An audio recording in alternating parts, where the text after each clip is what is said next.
महापुरुषों की वाणियों को जान लेना बहुत आसान हो गया है। पर हमारे स्वामी जी महाराज कहा करते थे, वो धारा जो आपके जीवन में, आपके आचरण में उतर जाए,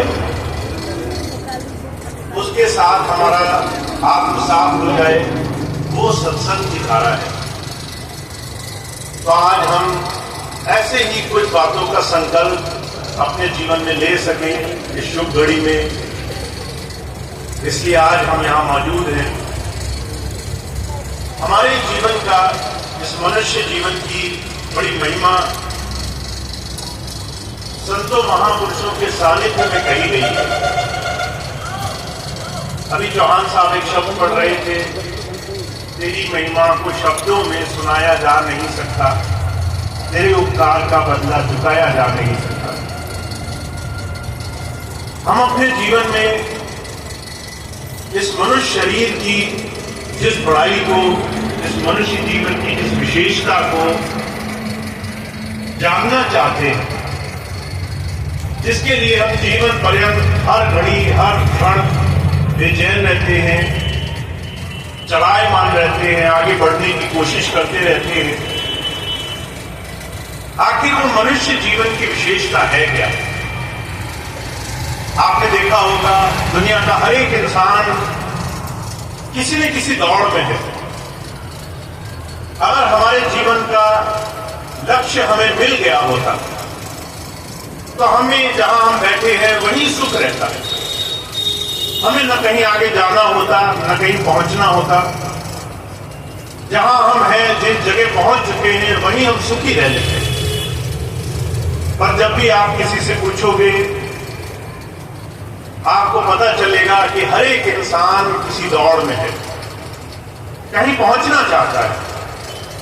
उसके जीवन में वो कहीं न कहीं किसी न किसी रास्ते से कुछ और पाने की चाह में लगा हुआ है।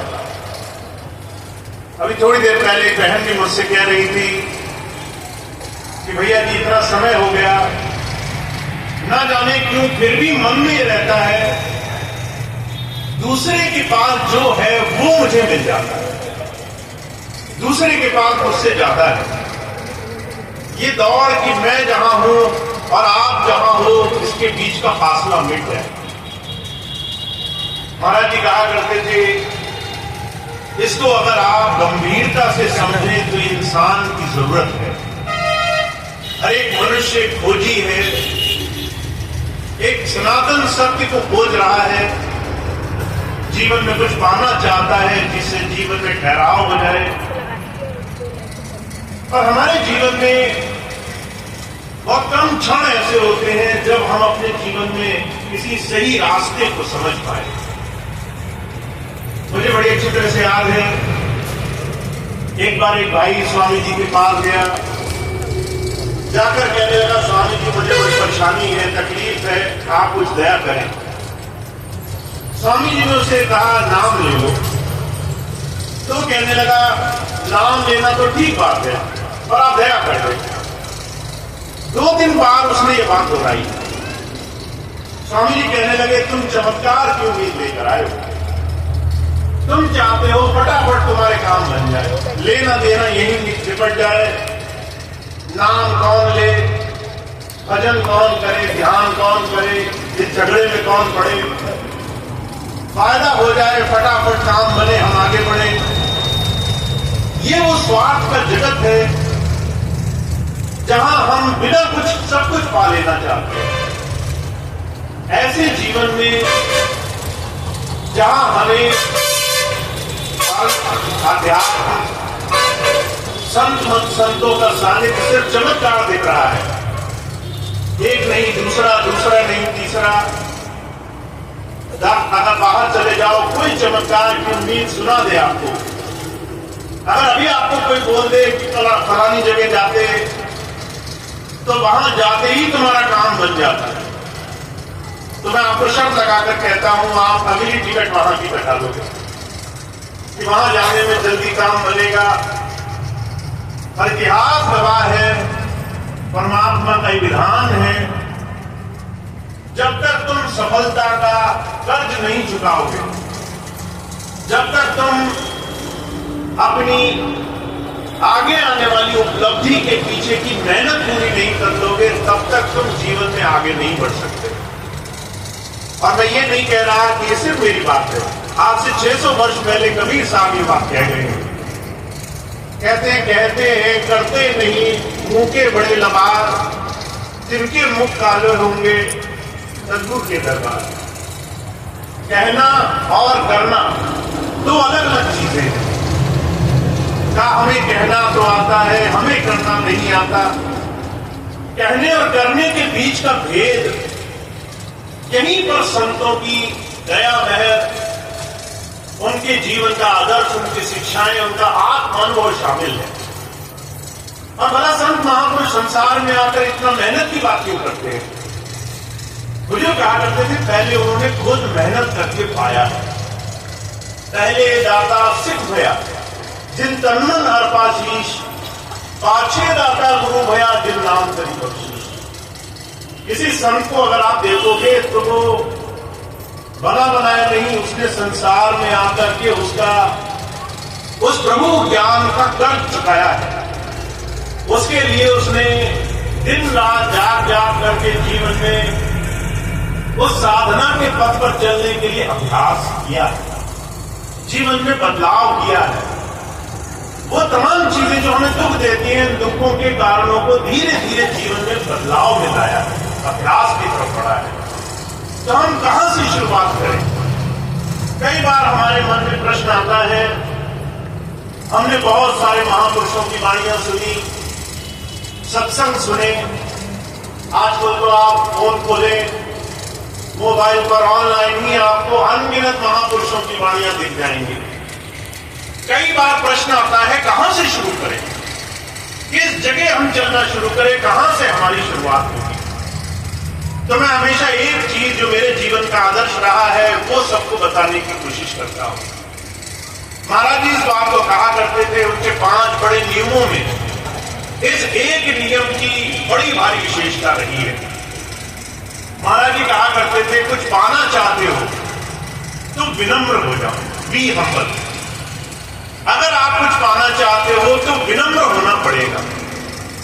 अगर कुछ लेना चाहते हो तो थोड़ा सा झुकना पड़ेगा। अगर कुछ प्राप्त करना चाहते हो तो थोड़ी गहराई लानी पड़ेगी।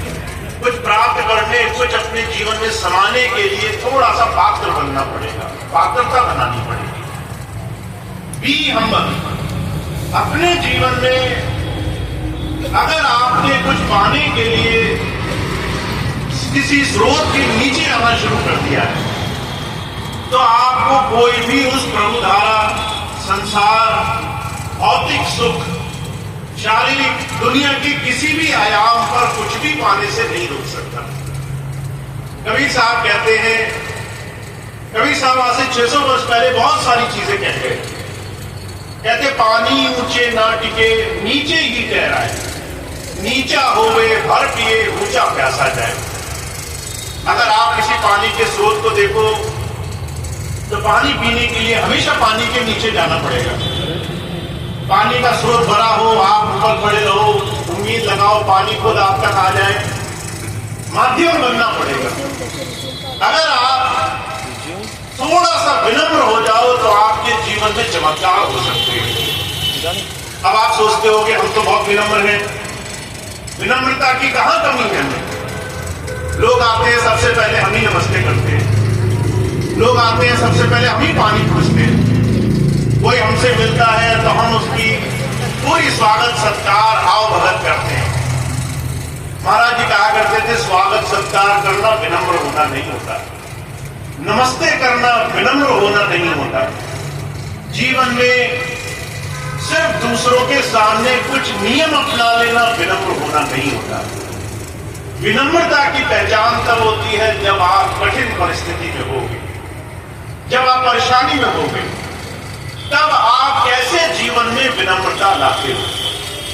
मैं 2-3 उदाहरण आपको देता हूं, आप अपने जीवन से समझना उसे।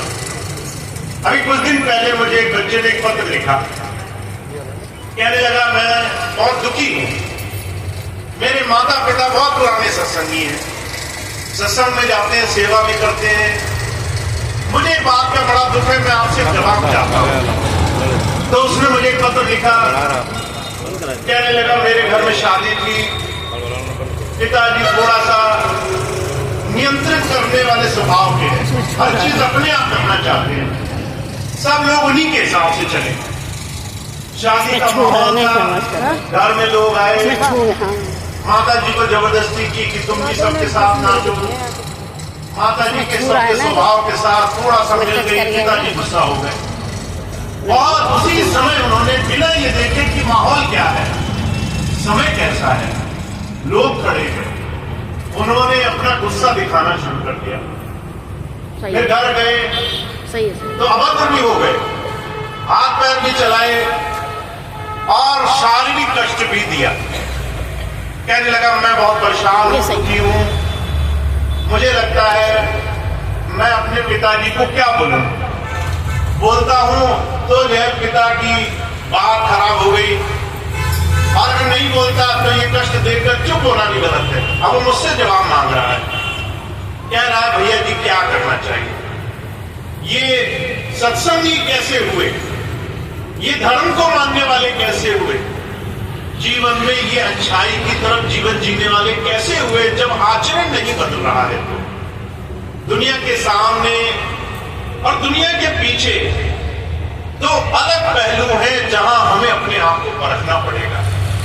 बुजुर्ग कहा करते थे संसार के सामने तो बगला भी हंस बन जाता है, दुनिया के सामने तो बड़े से बड़े दुराचारी लोग भी सफेद कपड़े पहन लेते हैं, पर हमारी अंतरात्मा की परख तब होती है जब हम एकांत में बैठे होंगे, जब लोगों से अलग होंगे, जब कोई नहीं देख रहा होगा, तब हमें इस बात को समझना है। और स्वामी जी महाराज इस बात को कहा करते थे जो मैं हमेशा अपने दिल में रखता हूं। स्वामी जी कहा करते थे अगर तुमने उस परमात्मा को शाश्वत माना है, सर्वज्ञ माना है, सर्वत्र माना है, अगर तुम्हारे दिल में यह है कि तुम्हारा भगवान तुम्हें हर जगह देख सकता है, अगर दुनिया के सामने देख सकता है तो एक बंद कमरे में भी देख सकता है, जहां दुनिया तुम्हें नहीं देख पा रही वहां भी तुम्हारे दिल की हालत देख सकता है, अगर ये बात तुमने स्वीकार नहीं करी है तो तुम धर्म पे नहीं चल रहे, फिर तुम कुछ भी और कर रहे हो पर तुम परमात्मा को नहीं मान रहे। तुम चाहे कितनी ही पूजा करो, कितनी ही भक्ति करो, कितने ही तिलक चंदन लगाओ, पर तुमसे भगवान राजी नहीं होगा, क्योंकि तुम उसके सामने दिखावे में कुछ और हो, अंदर बंद कमरे में दिल में कुछ और हो। जहां ये भेद रहेगा, जहां हमारे अंदर उस परमात्मा को शाश्वत मानने का भाव नहीं आएगा, वहां विकार नहीं जाएंगे, बुराइयां नहीं जाएंगे, जीवन में हम अपनी बुराइयां निकालेंगे नहीं। तो जो कहा करते थे धर्म आचरण से शुरू होता है। जब आपको कोई बात अच्छी लगे और आप अपने जीवन में उसे लाने का प्रयास करें, जब आप अपने विकारों को चुन चुन निकालने का प्रयास करें, जब आप अपनी गंदगी को दूर करने के लिए डट करके खड़े हो जाएं, जब आप कहें कि ये विकार है और इसे छोड़ने के लिए मैं कुछ भी करने को राजी हूं, वहां धर्म की शुरुआत होती है। और जब हम ऐसे जीवन में किसी संतों का सानिध्य पा लें तो सबसे सुंदर और सबसे जरूरी अंग ये है कि इसकी शुरुआत अपने जीवन में अपने सुधार से करना हम प्रारंभ कर दें। एक बार महाराज जी से पूछा गया, बुजुर्ग कृपाल सिंह जी महाराज से, कि अलग अलग महात्मा है, सबका अलग अलग एजेंडा है, अलग अलग सबका मिशन है। कोई आता है समाज सुधार के लिए, कोई आता है परमात्मा का नाम दिलाने के लिए, आपका क्या मिशन है? महाराज जी कहने लगे मैन मेकिंग का मिशन है, मानव निर्माण करना चाहता हूं, मनुष्य बनाऊंगा मैं। तो सामने वाला पत्रकार था, उसे बड़ा आश्चर्य हुआ, मनुष्य बनाए जाते हैं क्या? मनुष्य तो पैदा होते हैं, बने बनाया जाते हैं, मनुष्य को कौन बनाता होगा? तो महाराज जी कहने लगे शरीर का धारण कर लेना आचरण और स्वभाव का बदला नहीं है। तुम मनुष्य में रहते हुए भी जानवर रह सकते हो, और कोई जानवर रहता हुआ भी मनुष्य से ऊपर की अपनी स्वभाव, अपनी प्रवृत्ति से लोगों को अपने साथ जोड़ सकता है। ये प्रवृत्ति, ये हमारा अंतःकरण, ये हमारा हृदय दिखाएगा हम मनुष्य बने हैं कि नहीं बने हैं। अगर आपके अंदर क्रोध नहीं गया, अगर आपके अंदर ईर्ष्या द्वेष नहीं गया, अगर लालच आपके अंदर का नहीं मरा, अगर आपके अंदर निंदा नहीं मरी, तो आप चाह करके भी जीवन में प्रभु नाम नहीं कमा सकते। इस बात को दुनिया के हर एक महापुरुष ने कहा है। क्या दिल का हुजरा साफ कर जाना के आने के लिए, ध्यान गैरों का हटा उसको बिठाने के लिए। अगर हमें उसको बिठाना है तो अपना दिल इस काम, क्रोध, लोभ, मोह, अहंकार, विषय विकार, बुराइयों से साफ करना है। और इसके लिए जिम्मेदारी हमें ही उठानी है। कोई और नहीं आएगा हमारे जीवन में हमें बदलाव करने के लिए। आप सोचते होंगे ये हमारा काम थोड़ी ना है कि हम अपने जीवन की बुराइयां मिटाएं।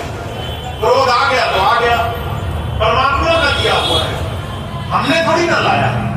और जब हमने लाया ही नहीं तो हम क्यों निकालें? हमें जितना मन आएगा हम उतना गुस्सा करेंगे।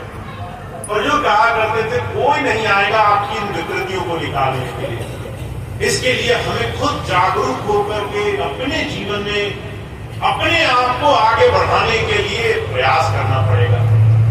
महाराज जी मिसाल फरमाया करते थे, एक बार एक नर्स थी जो डॉक्टर में, जो अस्पताल में मरीजों के इलाज में मदद किया करती थी।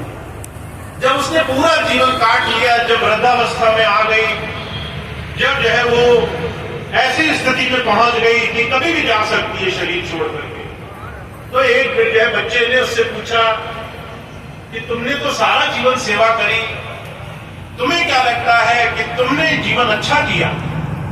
तो वो कहने लगी मुझे कुछ चीजों की ग्लानि है, कुछ चीजों को मैं सोचती हूं मैंने अगर कर लिया होता तो अच्छा रहता। अब उस बच्चे ने पूछा वो कौन सी चीजें हैं? वो कहने लगी अगर मैंने लोगों से नफरत कम की होती और स्वार्थ करके जो मैं लोगों को अपना दुश्मन मानती रही, अगर उसकी बजाय प्रेम किया होता, क्षमा किया होता तो अच्छा रहता। अगर मैंने सारे लोगों के अंदर और अपने खुद के नजदीक के लोगों के अंदर भेद न किया होता तो अच्छा रहता। दुनिया के सामने मैं अच्छा बना रहा, घर में आया तो मैंने अपने अधिकार अहंकार वश बड़ा गलत व्यवहार किया, वो नहीं किया होता तो अच्छा रहता। अगर मैंने अपने घर से सेवा शुरू की होती तो अच्छी रहती। मैं बाहर अच्छा बना रहा, मैं अपने घर में लोगों को परेशानी देता रहा। तो जो कहा करते थे अगर आप उस परमात्मा की, अगर आप जीवन की सफलता की बात करते हैं तो शुरुआत होती है वहां से जहां पर हम खड़े हैं, जहां हमने अपने जीवन को सुधारना शुरू करना है। तो जो कहा करते थे विनम्र हो जाओ। विनम्रता की शुरुआत जब होती है तो सबसे पहले आपको अपने अंदर की तमाम जितनी भी अंदर भरी हुई मैल है उसको निकालना पड़ता है। आपके अंदर सबसे पहले चोट लगेगी, सामने वाला आएगा आपसे नाराज हो जाएगा। जब नाराज होगा आपको प्रतिक्रिया करने का मन करेगा, कोई आपको बुरा शब्द बोलेगा, आपका मन करेगा कि मैं भी दोष सुनाता इसको, पर वहां आपको विनम्र हो जाना होगा। क्योंकि जिसको आप खुद निर्णय नहीं लेते वहां परमात्मा आपके काम बनाने के लिए राजी रहता है। जिन कामों को आप खुद अपने हाथों में नहीं लेते वहां परमात्मा आपकी मदद करता है। जिन मसलों को आप छोड़ देते हो उनको परमात्मा संभालता है। और अगर आप सारे मसले अपने हाथ में लेकर रखोगे तो जो असली काम है, जिस सच्चे काम के लिए वक्त पाया था वो वक्त पुराने गड़े मुर्दे उखाड़ने में निकल जाएगा, उल्टे सीधे मसलों में समय बर्बाद हो जाएगा। तो महाराज जी सिर्फ एक बात कहते हैं, विनम्रता हमारे जीवन में आती नहीं, विनम्रता बनानी पड़ती है। विनम्रता के लिए प्रयास करने पड़ते हैं। विनम्रता के लिए जीवन में हर पल हर घड़ी जो भी हो रहा है उसका चिंतन मनन करना पड़ता है। जो भी हमारे साथ व्यवहार हो रहा है उसको तोलना मोलना पड़ता है। ये इस पे हम कैसी प्रतिक्रिया करेंगे, इसके लिए महाराज जी बड़ा सुंदर उदाहरण फरमाया करते थे। महात्मा बुद्ध हुए, उन्होंने बहुत सारे शिष्यों को अपने साथ रखा, और वो जब साथ रखा करते थे तो कहा करते थे, ये तुम्हारे शिष्य बनने की समय सीमा चल रही है। जैसे आप सत्संग में आए हैं, आपको लगता होगा हम पास हो गए, हमें डिग्री मिल गई, अब तो खुली छूट है, जैसा चाहे व्यवहार करें। पर मैं कहता हूं अभी आप क्लासरूम में ही बैठे हैं, अभी आप सीख रहे हैं। अगर आपने ये सोचा कि मैं तो पास हो गया, अव्वल हो गया, हेडमास्टर हो गया, अब मैं जैसे चाहे छड़ी घुमाऊं, तो माफ करना, बड़ी गलतियां होंगी, बड़े नुकसान उठाने पड़ेंगे। तो आप जब तक विनम्र नहीं होगे, ये नहीं सीखोगे कि हर बार जब मैं जाता हूं तो कुछ सीखने के लिए जाता हूं। तो ऐसे ही महात्मा बुद्ध के समय में शिष्य हुए, जब शिष्य उनके पास रहा करते थे तो हर रोज गुरु जी की बात से सीखा करते थे। उनमें एक शिष्य था पूर्ण, पूर्ण की एक स्थिति थी, उसे सिर्फ गुरु जी की बात माननी थी। जो गुरु जी ने बोला वो मैंने किया, वो उससे ना आगे बढ़ता था ना पीछे करता था। अगर गुरु जी कहते थे विनम्र बनो, तो वो तरीके ढूंढा करता था कि मैं विनम्र कैसे बनूंगा, कैसे मेरी विनम्रता साबित होगी। घर में अगर मैं गया और एक बार मुझे गुस्सा आया, तो क्या मैं वहां गुस्सा दिखाऊं, क्या ये जाहिर है, या वहां विनम्रता दिखाऊं, क्षमा दिखाऊं? क्या मैं बाहर गया, लोगों ने मुझे बुरा बोला, मैं वहां लड़ाई झगड़ों में फंस जाऊं या वहां विनम्रता दिखाऊं? पूर्ण की अवस्था थी कि वो लगा रहता था गुरु जी की बात को तोलने मोलने में, कैसे मैं अच्छा बनूं। धीरे धीरे वो दूसरों से बेहतर हो गया, जो आते थे सुनते थे चले जाते थे उनसे वो बेहतर हो गया। और सीखता सीखता एक दिन ऐसी अवस्था आई, गुरु जी ने पूर्ण को बुलाया, कहने लगे पूर्ण मैं चाहता हूं तुम आश्रम छोड़ दो और तुम बाहर जाओ, लोगों के सामने जाकर मेरी बात कहो। जब ये बात कही तो विनम्र होकर के पूर्ण कहने लगा, महाराज जी मुझे क्या आता है, मैं तो नादान हूं, अभी तो सीख रहा हूं, अभी तो कुछ नहीं आता है। तो गुरु जी कहने लगे कि अगर मैं तुम्हें सत्संग करने भेजूं तो क्या तुम सत्संग नहीं करोगे? तो पूर्ण कहने लगा, महाराज सत्संग तो मैं करूंगा, पर मेरी बात सुनेगा कौन? अब ये जिक्र है बिहार का, जहां पर उस वक्त बड़ा हंगामा था। अगर आप कठोर या फिर मूर्ति पूजा या फिर किसी भी तरीके से कर्म कांड से हटकर बात करते तो लोग बड़ा आक्रामक हो जाया करते थे, बड़ा लड़ाई झगड़े पे उतर आते थे। तो पूर्ण कहने लगा, महाराज मैं बाहर गया, सत्संग किया तो लोग तो मुझे बहुत नाराज होंगे, बहुत गालियां देंगे, बड़ा उल्टा सीधा बोलेंगे। तो बुद्ध ने उनसे 3 चीजें पूछी हैं। अब ये बात आप अपने जो भाई सत्संग ले चुके हैं, नाम ले चुके हैं, थोड़ा अपने ऊपर देखना। बुद्ध ने 3 चीजें पूछी, कहने लगे ऐसा करो, मेरे कहे से जाकर के वहां सत्संग करो, और फर्ज करो जब तुम सत्संग करने गए तुमने गुरु जी की बात बोली, थोड़ा कर्म कांड का विरोध किया, थोड़ा सा लोगों को सच बताने की कोशिश करी। अब जैसा मैंने आज भी देखा, बहुत से लोग क्या करते हैं, स्वामी जी के पैर छूते थे, बात अलग है, अब स्वामी जी की पैर तस्वीर के भी पैर छूने लगे। उन्हें लगता है स्वामी जी की तस्वीर के पैर छूना और स्वामी जी के पैर छूना एक समान है, और एक चेतन था, एक जड़ है, एक वस्तु है जिसको हम गुरु मान रहे हैं, अंदर तो नहीं देख रहे, पर हम उसको एक दर्जा दे रहे हैं। और उसका नुकसान क्या है? भजन सिमरन में बड़ा नुकसान हो जाएगा। आप सोचते हो स्वामी जी की तस्वीर कैसे हाथ लगाए, वहां पैसे चढ़ाए, तो उससे आपको लाभ मिलेगा, उल्टा नुकसान हो जाएगा, भजन सिमरन नहीं बनेगा। बाबा सावन सिंह जी महाराज की बात है। बाबा सावन सिंह जी महाराज के पास एक बूढ़ी माँ आई और कहने लगी, महाराज जी पहले बहुत भजन बनता था, अब बनना बंद हो गया। तो महाराज जी कहने लगे तुमने कुछ गलती की होगी।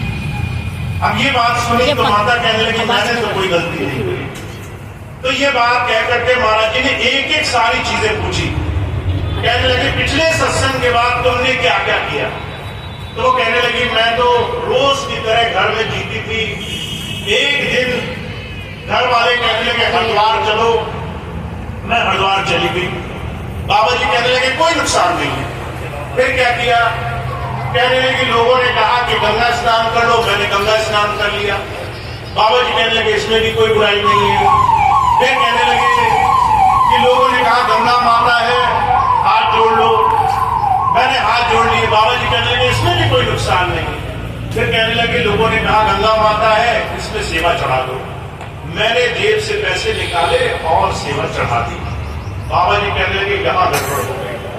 तुमने जिसे उस इष्ट को मान करके पैसे चढ़ाए वो भाव तक ही इष्ट था। जैसे ही तुमने उसको सच मान करके पैसे चढ़ाए वहां वो जड़ हो गया और वहां तुम्हारी भक्ति साधना चेतन से हट करके जड़ में चली गई। तो बहुत से लोग क्या करते हैं, स्वामी जी की तस्वीर पे पैर मान करके उसको छूने लग जाते हैं। भाई अंदर भक्ति करनी है, नहीं तो काम बड़ा खराब होगा। तो बुद्ध यही बात समझा रहे हैं। बुद्ध ने अपने शिष्य को कहा, पूर्ण को, कि तुम जाना सत्संग करना, चेतन की बात सुनाना। जब ये बात कही